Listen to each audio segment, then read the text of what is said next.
Hey y'all, Lisa Davis here, trusted banker.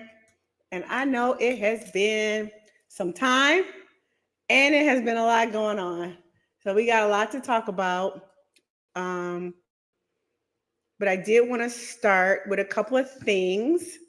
There's just a lot to talk about. So I hope you guys had a great day, but we're going to get right into it. So let me bring this back up, which is Trump's plan. Let's get going. The administration's plan. Let's talk about it because is my Wi-Fi not working? What is this? Connection is unstable. Let me see.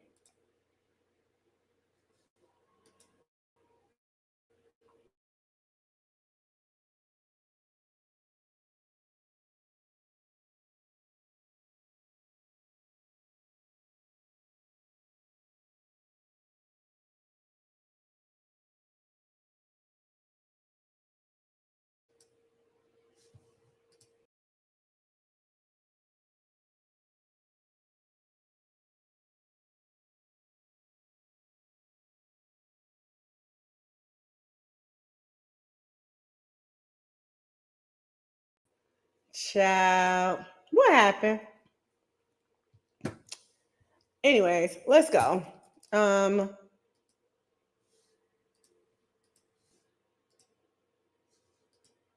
all right, so let's talk about Trump's plan for the largest tax cut in history. And sorry about all that. My Wi-Fi was looking like it was low, and so I had to get on a different. My Wi-Fi was just acting up, so sorry about that. But let's talk about this because this is what just came out when I was about to get on here to talk about the stuff that happened earlier today. So the largest tax cut in history for middle class working Americans. Now, so let's talk about it. First, we have the tax on tips, right? So I feel like Trump likes to make a big play on words. And so what he does is make these big announcements so that people get excited about things, and they feel like he's really doing something for them.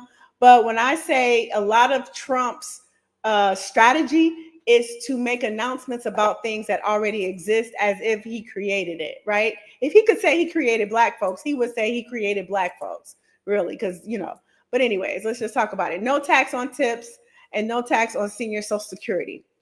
Tax on tips doesn't exist right now, and tax on senior Social Security doesn't exist right now, right? It just doesn't exist.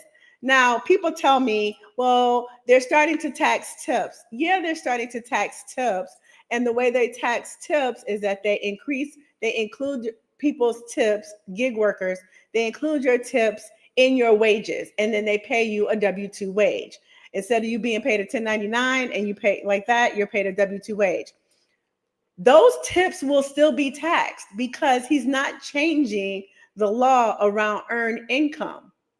When he says no tax on tips, he means no tax on tips. I used to work in the tip industry when I was working my way through college. I got cash tips. Cash tips are not taxed. Most people that make cash tips don't report them. And if you do report them, you might not report all of them.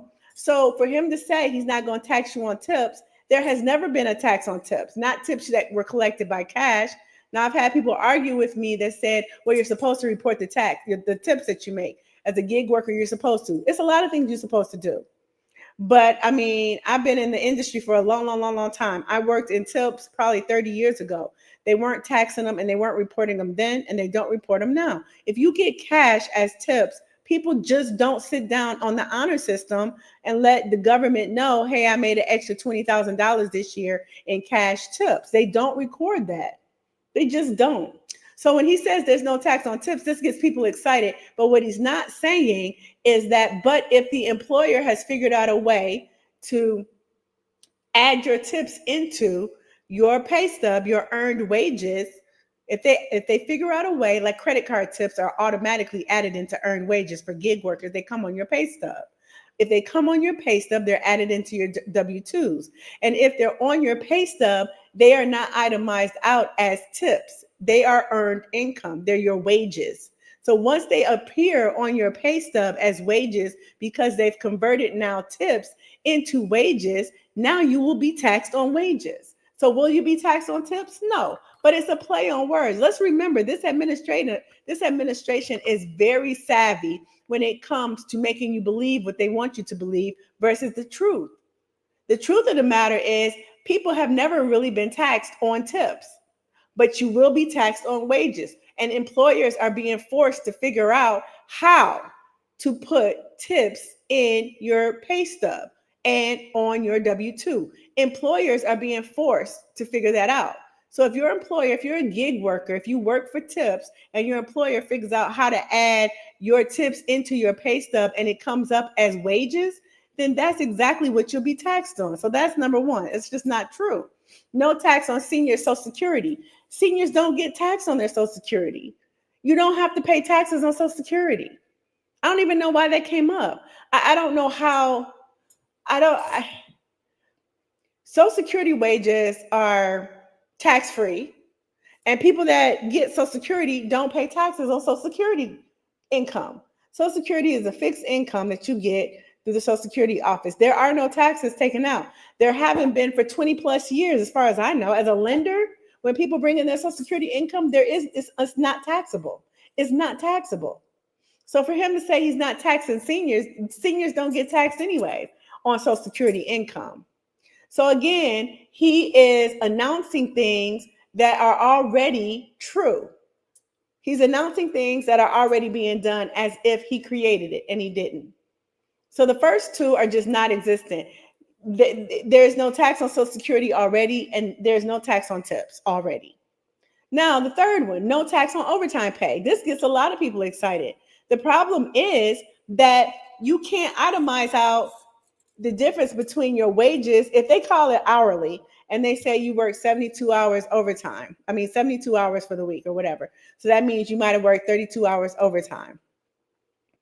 Unless they figure out a code, okay, stick with me, unless they figure out a code to denote what part of those hours is overtime, you're going to get taxed on your wages because it's all clumped together. They have to figure out a way to itemize it and recode the system, the pay system, in order to not have to tax you on that, right? And as far as I know, when you get paid, you can see the differentiation between you worked 40 hours and this is your overtime pay, but overtime pay is typically in hours. Unless they figure out a different way to itemize out or code hours and to show actually which ones are overtime hours and which ones are not, it's all lumped together in your pay stub and you get taxed on your earned income, you're gonna get taxed on overtime. So again, I don't see how he's gonna be able to make this happen unless he changes the policies. If he changes the policies, great. But if he just writes a memo that this is what he wishes would happen, I don't see how it's gonna happen. Because when you look at your income tax on your W-2, or if you look at the itemizations on your pay stub, there's nowhere to put exactly just overtime pay, and there's no coding for it. So how is he going to differentiate between regular hour wages versus overtime wages? What he's not telling you is the actual hard-earned wages will still be taxed as usual. This means if you work extra hours, you won't see any tax relief. You will not see tax relief. You will not see tax relief. Overtime pay will still be taxed because he can't recode it. Or if he recodes it, that's one thing. But he hasn't figured out, if he hasn't written a policy to do it, he's just making an announcement.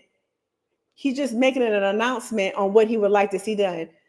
Eccentric Dreams said, can you imagine the impact on payroll systems and the craziness it would cause to get the exactly. And this is what Trump does, though.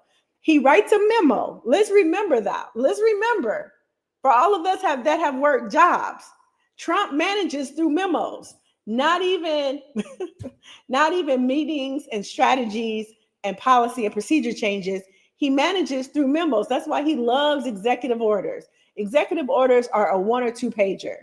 It doesn't have any guidance. It doesn't have any instructions. It doesn't tell you how to do it. It tells you what he's going to do, and this is it. But it doesn't mean that it's you can implement it. Implementatable? I don't know. But it's not implementable, right? It's not how Trump, how are you going to differentiate hourly wages versus the extra wages for overtime when it's all clumped together in earned wages? It's earned income. So again, these tax cuts will not benefit the American people. And then he says he's going to renew the middle class tax cuts. Well, from I saw before, his middle class tax cuts made every single person that was a earned income wage earner around middle class paid more in taxes than ever before since he got in office. Like, people were not getting a refund. We have not seen a refund since Trump was in office the last time. People have not seen a refund. Not like we used to get, right? So if he's renewing his 2017 middle class tax cut, those tax breaks that were set to expire because they were temporary from the start, and now he's going to make them permanent, it's still going to make the wealthy, right? The wealthy are going to have the tax breaks, the ones over $370,000, right? But what does the middle class tax cut look like? Because he got rid of all the ways that we could write off deductions. And his administration is trying to figure out how to eliminate the ability to write off the interest charges on, if you have a mortgage, you can write off your interest fees, the finance costs. That's a write-off. They're thinking about how to get rid of that. So they got rid of all the deductions we could do before. I haven't known anybody that got a significant refund since he was in office the last time. The tax cuts that he gave that were temporary, he's going to put them into place permanently. And the ones that are going to benefit people are the people that are earning over $367,000 a year. And I guess that is middle class. So the class level structure that we have in this country is upper class, middle class, moderate class, and low class. So, and I shouldn't say class, it's income. We got low income, moderate income, middle income, and upper income. So if he's actually talking about the actual designation of middle income, that is upper echelon, right up under the 1%. So middle income is a very high income. You've got low income and then moderate. So really we've got poverty. And when I say these are the denotations, this is how they structure a lot of programming. This is how they identify who's going to get help and how. And this is how they identify what the incomes are in different states based on average income and the mean income. And it is based on poverty, low income, moderate income, middle income, and then upper income. Middle income, based on the state you live in, could be anywhere from $400,000 a year and up, $200,000 a year and up, because different states have different median incomes. And so the middle income, since he's using those words, middle class, middle income, Trump always got a loophole to his stuff. If he's talking about that, those are probably the people that he's talking about that make $367,000 and up, which he has said those taxes, they will get a lower tax. They will get a tax break at that income, right? So the people that needed the most help are the people that weren't able to make ends meet. Then he said he's adjusting the SALT cap. Now that I don't know. SALT stands for something. Wait, let me think. SALT cap. I know what that is. I can't think of it. That's an acronym. Hold on one second. That's an acronym.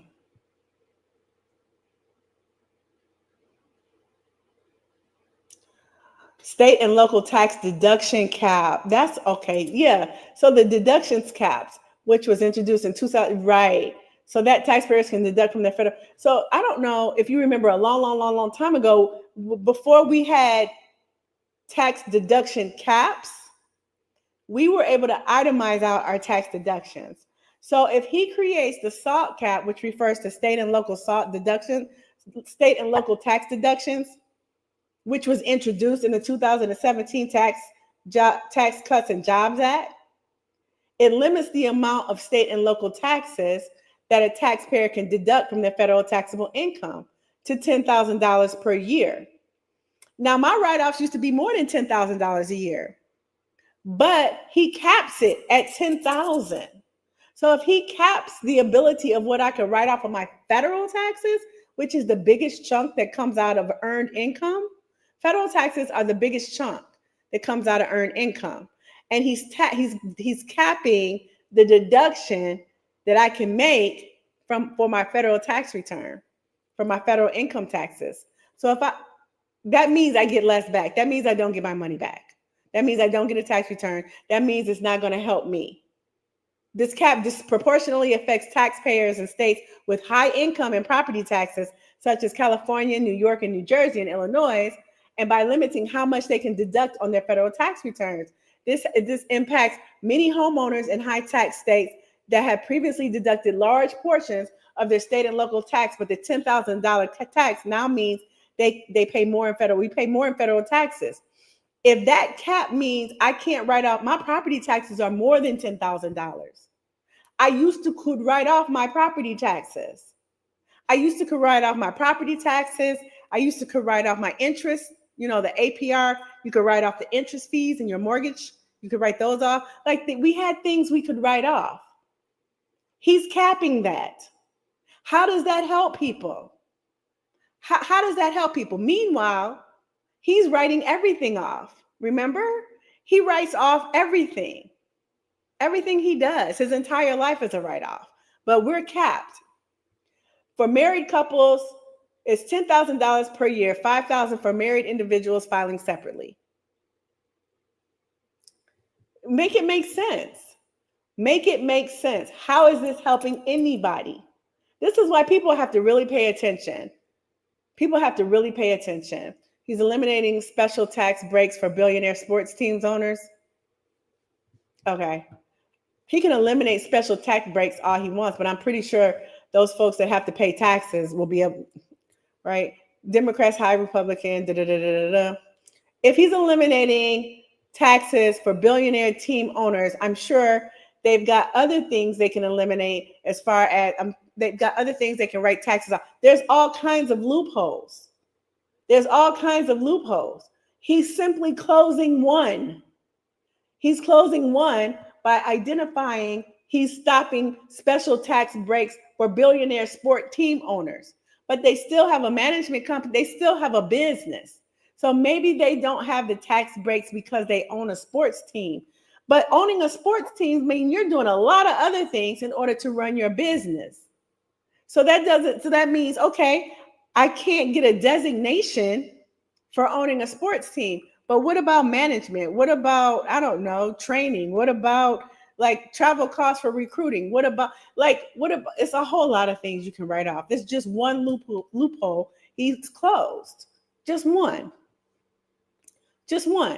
And the thing that he's not talking about is that he increased the amount of deductions for people that own businesses to $500,000. And then the losses, he's increased how much you can take as a loss. He increased losses. And then if you have an overload of losses, let's say my business earns a negative $20,000 this year. Let's say I write everything off on my business and I write so much off that my revenue might have been 100,000, but my expenditures were 120,000. So now I'm negative net 20,000. I have a negative net 20,000. Not only did I write my revenue down to $0, so I don't have to pay no taxes, right? I don't have to pay no taxes on income because my business shows zero income. It's not profitable. So if I write everything off on my business to it's not profitable, that used to be where the bottom line is stopped. Now he's saying not only can we write everything off, because I have 3 businesses, I'm writing everything off.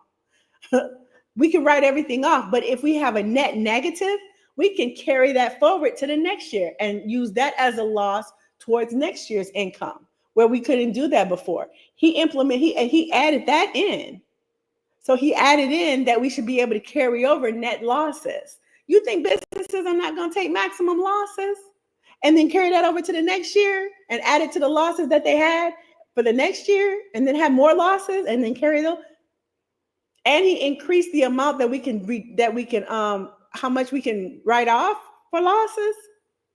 So as a business owner, Unfortunately, it works for a business owner.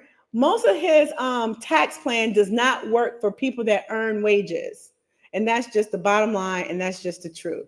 Most of Trump's plan works for people. It works for people that own businesses. People that own businesses will not feel the significant, will not feel anything significant from this. People that work a job, unfortunately, they're going to feel it because there's no write-offs. You pay all this money into taxes all year in your earned income and your wages because they're automatically deducted. And then when it comes time for you to get a refund back, because we're assuming in the wage earner that you've overpaid into the IRS system, right? You've overpaid. So you think you're going to get some of that money back, but now he's capped how much you can write off. So if he caps how much you can write off, then how do you recoup what you've paid in? If it wasn't all, do you see what I'm saying? I'd be curious to know if public companies will have to show that in their financials if they carry it forward. Public companies, I don't know. I have no idea. They should. I'm familiar with banks, so I'm familiar with looking at theirs and their public records and things like that and their tax returns. So they should have to, because they have to show their entire return, how they, financial institutions. So they should. I don't know. We'll find out because it's tax time and this goes into play now, right? I think. And he wants to eliminate all special tax breaks. Oh, no, I said that one. Oh, the last one I can't see because on my designing. Tax cut for Made in America product. Close the carried interest tax deduction loophole. Carried interest tax deduction loophole. That says while he says he'll close the carried interest tax loophole, which helps hedge fund managers and private equity billionaires avoid taxes. He's replacing it with the carried losses forward. Translation, right? So that's what I just said. So he's saying he's closing the loophole for interest on taxes, but he's opened back up the carry forward. So we will see how that shift works. And then the last thing, a tax cut for Made in America products. That helps billion-dollar corporations and million-dollar corporations. How does that help small mom and pop shops? How does that help them? How? Especially if Made in America products are going to be so expensive to make in America versus if they were importing them in. So I'm a business consultant and I have a lot of business owners that import in. I don't know if they're able to import in now, but they imported in from China a lot of their products because the products were low cost. They just were. It was cheaper to get the products from China or other countries overseas than it was to get their product manufactured here. So between even shipping, hundreds of dollars to ship, but between shipping and ordering and travel, it still was cheaper to import in products from other countries and resell versus finding a company here in America to make their product. So who is that going to hurt? Who is it going to hurt?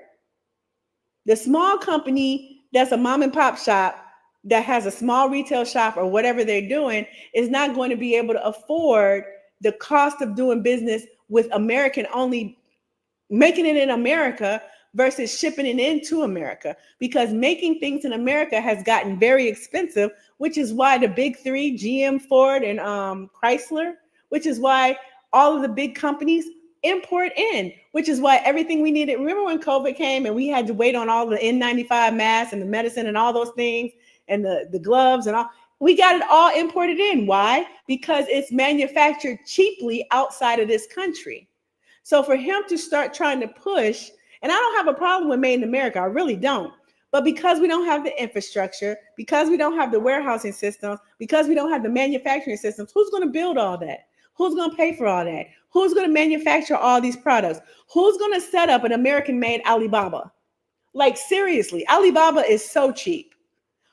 Who's going to set up an American Alibaba? Because when I look at buying, you know how you can get branded pins and stuff for your business? You can get pins and t-shirts and hats here made in America by American companies versus buying it from Alibaba where it's 10 cents a pin versus $1 a pin at an American company.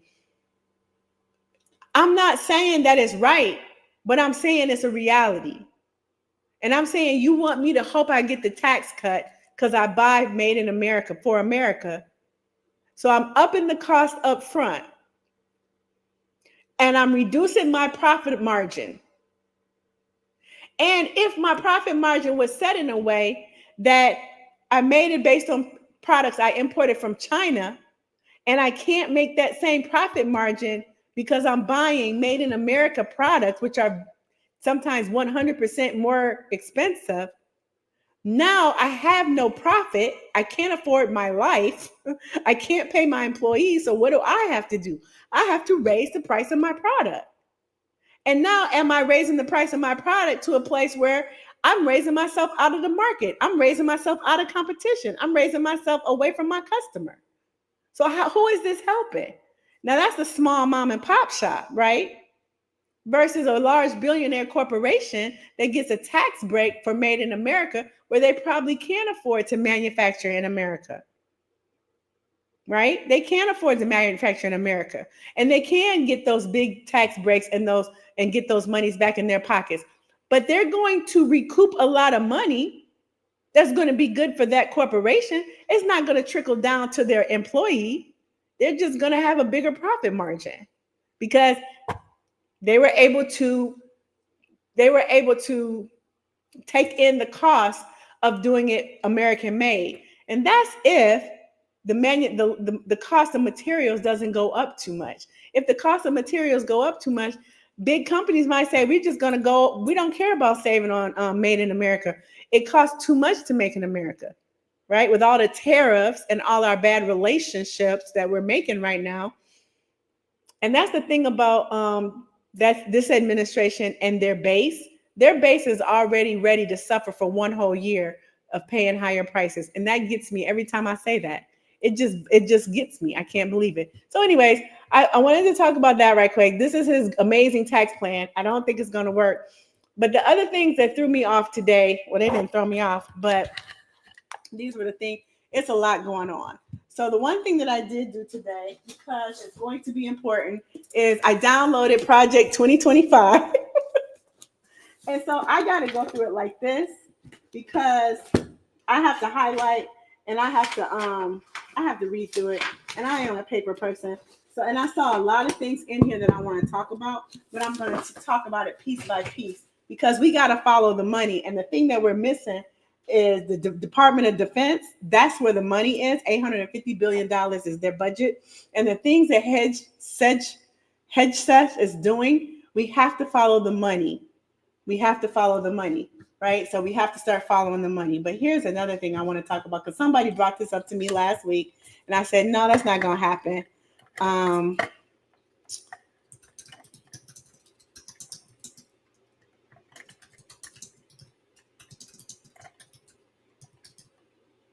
this kind of upset me too today, right? Out of all the things that's going on, all the things that's going on, we have a bipartisan bill coming up. That means our Congress, they agreed on a couple of things.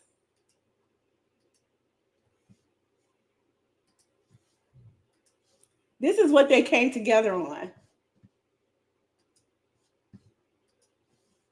They came together on a bipartisan bill to get rid of DeepSeek. This just happened with us before with TikTok. Now they can't come together on, what's the big thing? They can't get Elon Musk under control, right? Dodge is going in and firing folks and getting rid of government people and putting if you guys haven't heard, there are the one lady that works for what's the people that work on the water? Oh my God, I can't believe I can't think of it right now. But anyways, they're firing people. They're making people take buyouts. They're telling people things that, as far as this, and that.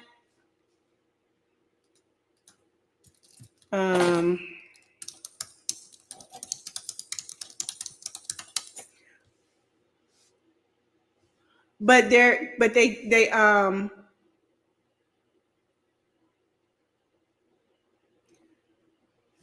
they come together on a bipartisan bill to ban DeepSeek.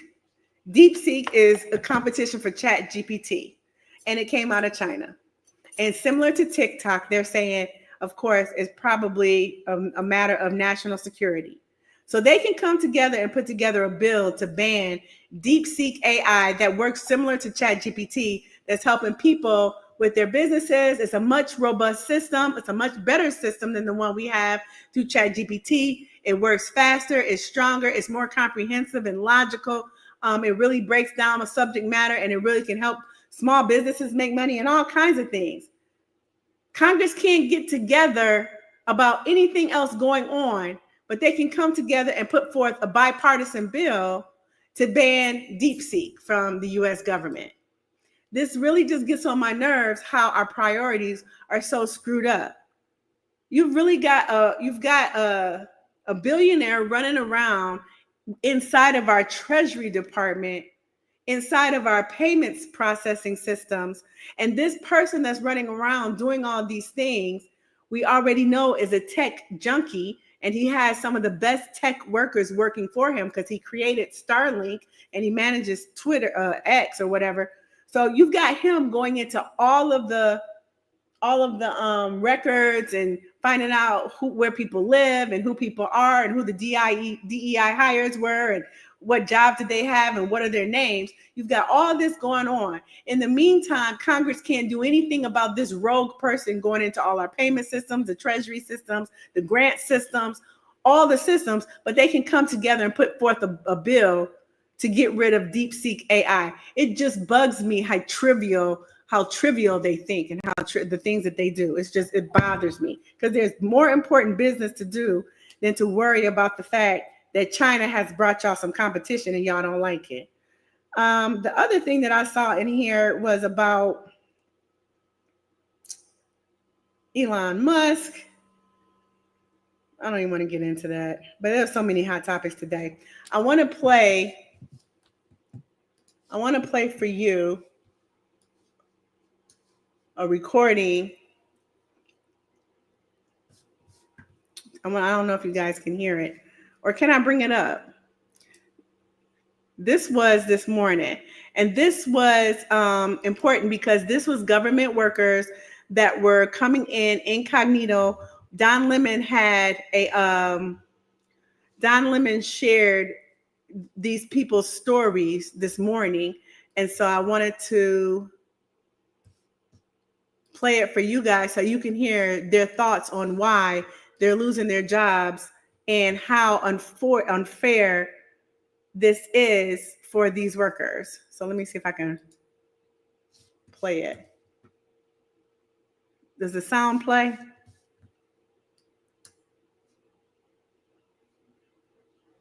He's not talking. Nope, I can't hear it. Can you guys hear this or no? I can't hear it.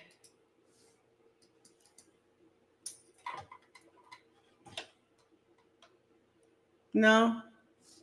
Oh, it's not working.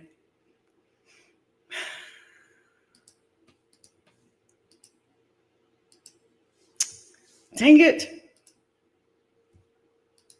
Let me see if I can play it like this.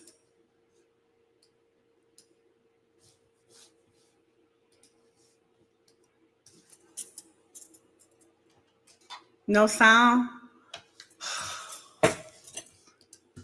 Man, let me see. I got one on my phone. That makes me mad.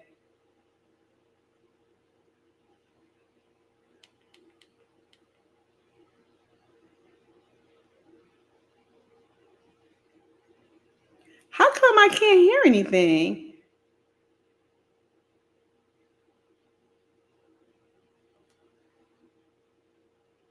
Oh, man.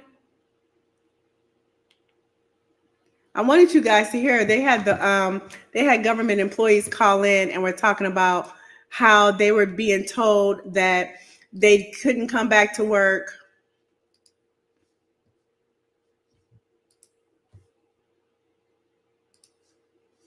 They couldn't come back to work. They were being let go. They didn't know if they were going to be able to collect their last pay stub. They didn't know if they settled for a buyout, how much pressure they were getting to settle for a buyout, to take those last opportunities to get bought out of their position, and that if they didn't take the buyout, they would lose their job anyways. But they weren't sure if they would get paid for the buyout because there's no policy and there's no process.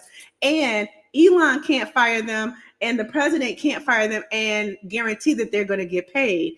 And records show that Elon's still getting sued from the people that he did the same technique to when he bought Twitter and got rid of those people, because those people are suing him. So Elon is trying to force these people out of their jobs. He's not providing them any opportunity to know if they're going to get their 401k, if they're going to get their, you know how you earn time off, so you get paid that out if you get a severance. They don't know if they're going to get their last pay stub because HR is now not working and been paused or not responding. And so they just don't know anything. But what they're coming up with is that because there's this big expenditure with this government, what they want to do, they have to find ways to cut costs. And the ways they're going to cut costs is through the overhead of the government spending by getting rid of employees. But what is that impacting? They're getting rid of sanitation workers. They're getting rid of teachers. They're getting rid of postal service people that bring your mail. They're getting rid of people that pick up your garbage, people that fix the roads, people that do the lights, people that all the services that we pay our income tax for. And so in my mind, I'm like, why should we keep paying income tax to a government that's not going to provide us any services for those taxes, right? They have created this budget that they want to use to fund all the things that they need to fund in their agenda. So in order to fund those things in the agenda without having to go to Congress to increase their budget, because the budget would be higher than any budget ever, they have to find ways to find money within the budget system that's already out there by cutting overhead. And so they're cutting the overhead so they can use those monies to fund all the things they want to do that Congress wouldn't approve. And so they're getting rid of people with jobs, people with kids, people's life savings, people's retirement. People don't know if they're going to, it's just a lot going on. So I really wanted to play those for you, but I can't seem to get those to play. So that was one update. And then Trump and Musk are dismantling the government and shaking the foundations. So Elon Musk slashed 80%. He aims for U.S. aid. So all those workers, all that money. The reason he's looking for these kind of programs is because if he can get rid of these humanitarian programs with their large budgets, again, they can use those monies indiscriminately without having to have them budgeted into the main budget, because he's now saved the government money by getting rid of these programs. So we're going to just keep following a lot of this stuff. I wanted to touch on the tax cuts that Trump is promising. I've been reading through the defense budget so I can find out how those monies are working, because that was one of the biggest budgets out there, and the monies that he's doing and the contracts he's giving out, and the people that are making money while we're sitting up here worrying about if we're going to get our last pay stub. So there's a lot going on. I'm going to get off of here. I'll be back tomorrow, but these were just some of the things I wanted to talk about today. And if you've got any questions or comments or things that you want me to look up or think about, put them in the comment section and I'll look for them. But I will see you guys tomorrow. Talk to you later. Bye.